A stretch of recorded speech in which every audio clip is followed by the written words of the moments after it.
Radio. Votre radio d'information. Voilà, je suis avec Job Vakele Tokama dans ces studios. Merci. Suite à une frange de députés provinciaux qui s'opposent au gouverneur de la province, l'honorable Pierre Ntsumbu craint une déstabilisation de la province. Bien que tout étant des lignes sacrées qui avaient rendu l'Assemblée nationale monocolore, était utile, le gouverneur a réalisé son projet de société. Lorsque les 17 s'opposent au gouverneur, ceci est devenu un glissade des gouverneurs. Écoutons cette interview de l'honorable Pierre Ntsumbu Mutukalavo Kilaï avec le confrère Die Nkembo. Aujourd'hui, plus d'une année, on continue à parler de ces 17 et 23. Donc aujourd'hui, c'est comme si l'Assemblée était divisée en deux. D'ailleurs, c'est devenu 21 contre 19 parce que... Non, je vais vous dire. Donc, je parle d'abord des 17, 23, le nombre des élections. Qui ont pris part aux élections. On est que ça reste là une page tournée, que maintenant le gouverneur est devenu le gouverneur de toute la population du Congo central, y compris ceux qui n'ont pas voté pour lui. Et le gouverneur n'a aucun intérêt à voir au niveau de l'Assemblée un groupe de députés qui le soutiendrait, un autre qui serait ses adversaires ou ses opposants. Pourtant, c'est la réalité Nous avons actuellement. l'avantage d'avoir une institution monocolore en termes politiques. Il n'y a pas d'opposants idéologiques au niveau de l'Assemblée. Tous ce sont des lignes sacrées. C'est un avantage. Et aujourd'hui, on forme une opposition en dehors des institutions.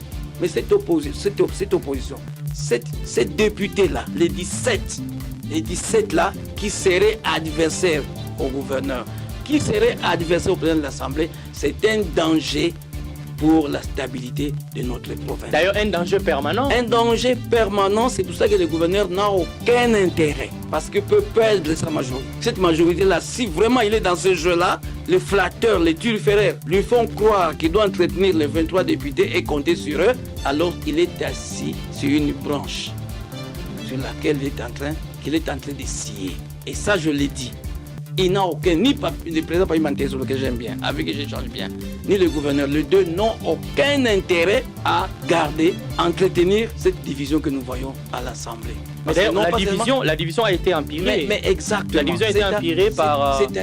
C'est-à-dire, moi je vais être clair, c'est un gouverneur. Vous savez la conséquence, si réellement un gouverneur entretient ou est soutenu, comme on le voit, par 23 députés provinciaux, avec qui se promènent partout. S'il est soutenu par 23 députés provinciaux, la conséquence c'est quoi? Ces 23 députés provinciaux ne seront pas capables de faire leur travail des députés. Ils n'auront pas les coudées franches. Donc ce rapprochement... Parce que parmi le rôle le plus important, une meilleure façon d'aider un gouverneur à réussir, c'est de le contrôler. Donc ce rapprochement entre le président Mantezolo et le gouverneur façon d'aider un gouverneur à réussir son mandat que de le contrôler objectivement. Parce que d'un côté, ceux qui sont censés les contrôler, ce sont les députés. Ils contrôlent, ils se mettent ensemble pour les projets des sociétés, pour les projets, pour le travail qu'ils doivent faire. Ils se mettent ensemble, ils se mettent d'accord comme ça se fait dans toutes les institutions.